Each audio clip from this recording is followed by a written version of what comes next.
Hey guys, I'm back at it again, here to talk about a varying company called Rare, which back in the day, in the early 90s, they made classic games called Donkey Kong 64, Donkey Kong Country, and the game we're going to be talking about today, Banjo and Kazooie. But before we can talk about Banjo and Kazooie, we're going to talk about the predecessor of the game, codenamed Dream, where it was on the SNES and it tried to mimic the same art style that Donkey Kong Country had. Unfortunately, due to time restraints and the overambition of the game itself, they had to move it from the SNES to the N64, losing iconic video game art style that Donkey Kong Country was known for, replacing it with more of a standard cartoony N64 game at the time, much related to Conker's Bad Fur Day and Donkey Kong 64. In doing so, they tweaked the game a little bit to where on the SNES it was following a boy in a fantasy land.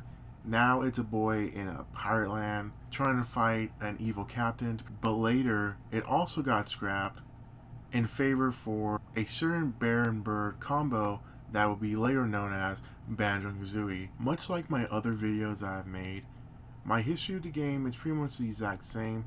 Me going on YouTube and looking at certain YouTubers play this game, and now here I am playing it for the first time personally. The story is as simple as every other 3D platform at the time, it being Banjo and Kazooie are chilling in their house, sleeping, while Tootie, Banjo's little sister, comes out while a mysterious figure known to be Gruntilda the Witch steals her, and the reason for stealing her is because she's ugly and she finds that Tootie's cute. Pretty much a classic Snow White scenario happening here, where she's going to use a machine to make Tootie ugly just like her and steal Tootie's cuteness and put it inside her body. As you can actually see, a little cool Easter egg, if you actually end the game, you see this unravel. As Tootie gets kidnapped, Banjo and Kazooie are on the case, and that's pretty much it. You're tasked with stopping Gruntilda before it's too late. You beat her, she falls to her death, the credits roll, and you're just kind of chilling on a beach. That's really about it. But that isn't really the main point of these games. Having a very simple story is very common.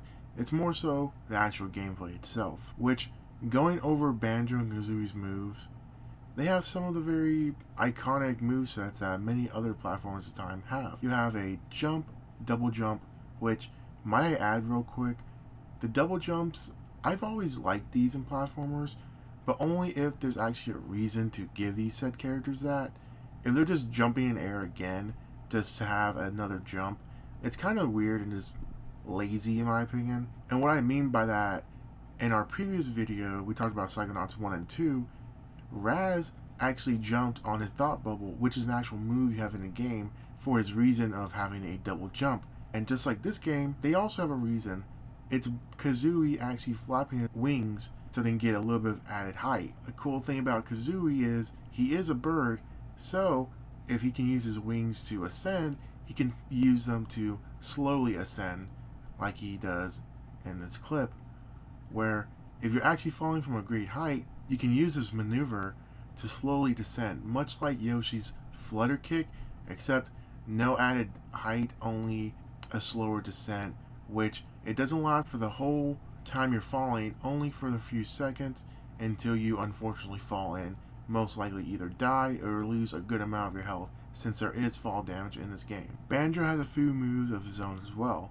He has a rolling maneuver, which he just rolls on the ground, as well as a 3-hit combo, which doesn't really do that much since he has to stay in place to do so, and he's just hitting the 3 feet in front of him. A crouch high jump, which if you crouch in place and jump, you get a further amount of height than you normally would if you just regular jump. And that's all the moves that Banjo and Kazooie actually have, until you meet a certain mole called Bottles, who actually helps you out in the move department. These other moves being the chicken run, not the movie, but the actual move. It's not officially called that because I can never remember the actual name, but it just allows Kazooie to actually run instead of Banjo running. It's much faster, and it allows you to go on more steeper hills than Banjo would normally fall off. Along with Kazooie's ability to fire and shit out eggs, Kazooie's ability to fly and actually do a beak bash with her beak, obviously, which, might I add, is hard as fuck to aim because you actually have to aim the beak itself and not Kazooie, which it can be a little bit weird with the camera. The ability to ground pound and to go fucking invincible, and not the fucking comic, the actual like invincibility, which I don't know how the fuck Kazooie can do this since she is using her own wings to protect Banjo, and yet she's going through like fucking blades and shit. You would expect her to be more of a fucking chicken dinner by the end of it. A high jump that allows you even more height than previous before. And another thing is, I said she learns how to fly and learns how to shoot eggs, and yet she had no idea how to do this, but the mole did somehow. That's a little bit of a weird thing. Now, this being a 3D collectathon, you have a lot of collecting to do. That being one of the main things to collect in the game are music notes, which allow you to open note doors, but you only have to collect a certain amount of them. That is, unless you want to go 100%. And there are 100 notes in each world you go to, that being there are 9 worlds. Most of these notes can be either hidden or just straight up out in the open. Then you have jickeys, which is also just a puzzle piece where you can actually put it in a puzzle, obviously, and open the door to the next world. There are 10 of these in each world, and like I said with the notes, you don't have to collect them all, only a certain amount every here and there. You have Jinjos, which is just this bird looking guy that you have to save 5 of them in each world as well, and at the very end of it they give you a Jiggy. You have Mumbo tokens, which you can actually give to Mumbo, who's this little shaman type guy that uses magic to turn you into any type of animal in said world. You have honeycomb pieces, which can actually extend your life once you collect all 6 by 1. Going back to the 9 worlds comment I made earlier, there are in fact 9 worlds, and the cool thing about it is they don't do the whole traditional and honestly the most boring outcome, which is the grass world, desert world, and whatever world is next. In this one, they do have a grass world and a desert world and even an ice world, which is pretty traditional for this type of game. But they also do some more somewhat creative things, which is they have a world which is a mechanical factory like underwater world. But then they also have another one which is the same thing except on a boat as well, rather than being in a shark as the previous one. And you also have a Halloween theme one, which is my least favorite actually, because I'm just not a big traditional Halloween guy, but that's just me. Along with my actual favorite one being Click Clock Woods, which is a more smaller area but also the biggest one in the game, because it does the same area 4 times, which you might think is a little bit weird and kind of annoying, which it kind of is a little bit. It focuses on the fact that in this one is you have 4 seasons. You have summer, fall, spring, and winter, and they all do different things to that world, which I just ended up loving. And most of these worlds, they're small, but they're also dense with stuff to do. Usually everything that you need is right next to each other, so there's no point in getting lost or whatever. You might get lost here and there, but then you'll eventually find your way back. But even saying that, I never really had any fun with these worlds, because they just never really did anything out of the ordinary, other than maybe having a character talk or do something that's not normally done in a platformer, especially nowadays somewhat. Now, adding more to the whole animal transformations, they might sound cool on paper, which, if done right, these can be really, honestly, an interesting and cool experience in the game.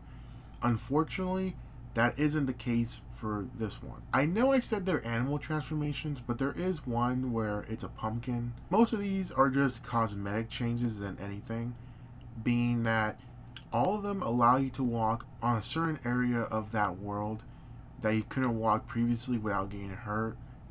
But even then, that kind of negates the whole transformation ability, because you can also have a move you can unlock that allows you to put on boots to still traverse this area without needing animal transformation.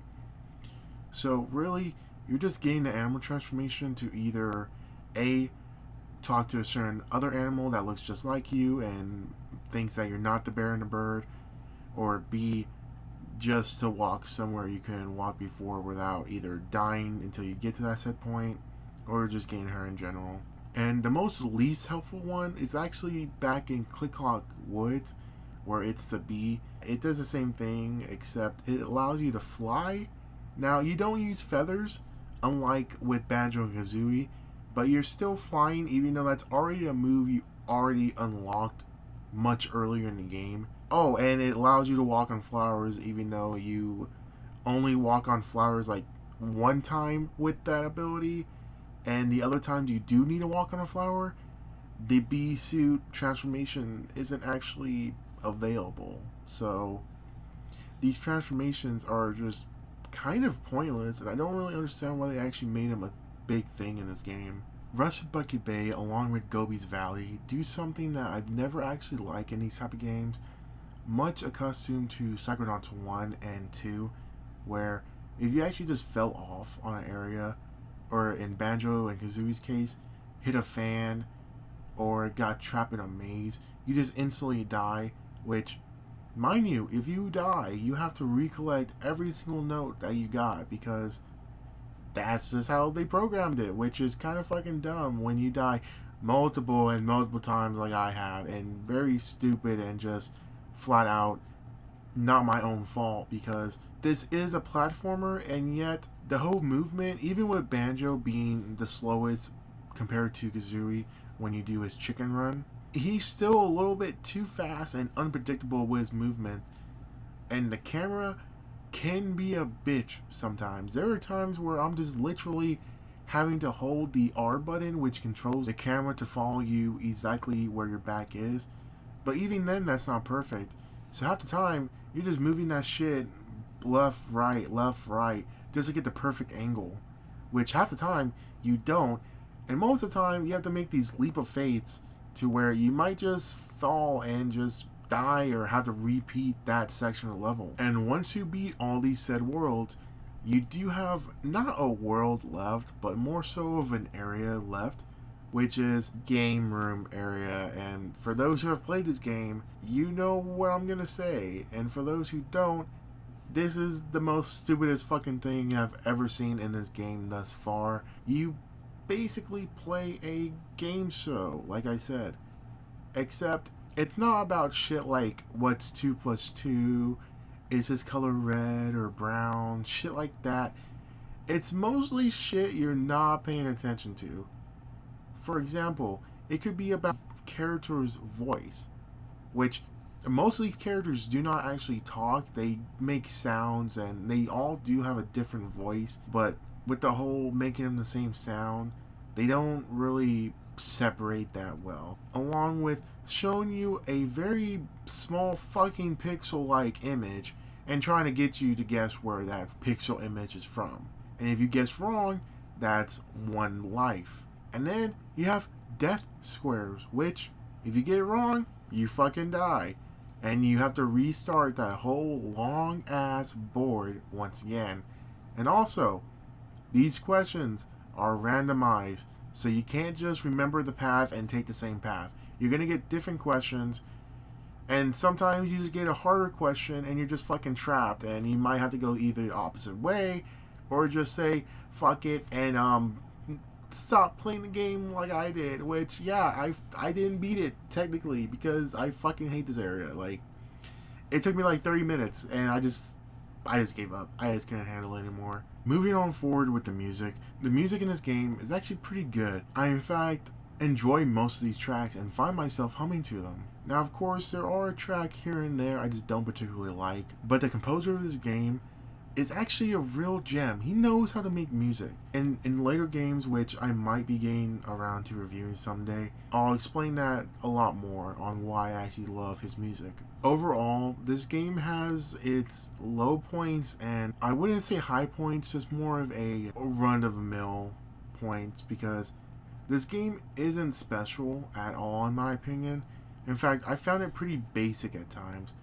It's more of a Psychonauts 1 situation where you're playing it for the game, but the game isn't really giving you much to go on. So you're just moving on forward with it because of the characters, which these characters do have a personality and they do stuff that are pretty untraditional, especially for the time that this was released. But even then, I find myself having fun, yes, but not truly loving it like I hoped I would have. In fact, I found myself just checking a box off the list, going, okay, now this world's done, going to next. Okay, this one's done, and then beating the game, or almost beating the game, I should say. If you have played a other traditional 3D platformer like Mario, Crash, Spyro, you've pretty much played this game in terms of what it can possibly give you. But even then, I do think you should check it out because this game did start something. It started a whole cult of Banjo and Kazooie lovers, which I wouldn't say I'm one of them, but I do respect the series for what it was and what it still is, since this was one of the major platformers that did make, whether it was direct or non-direct, other platformers later in the gaming history. And with that, have a good morning, good night, wherever you're at, and if it's your birthday, happy birthday. And next time, we're going to be talking about the sequel, which is hopefully better than the first one, which is actually called Banjo Tooie. So I'll see you guys then.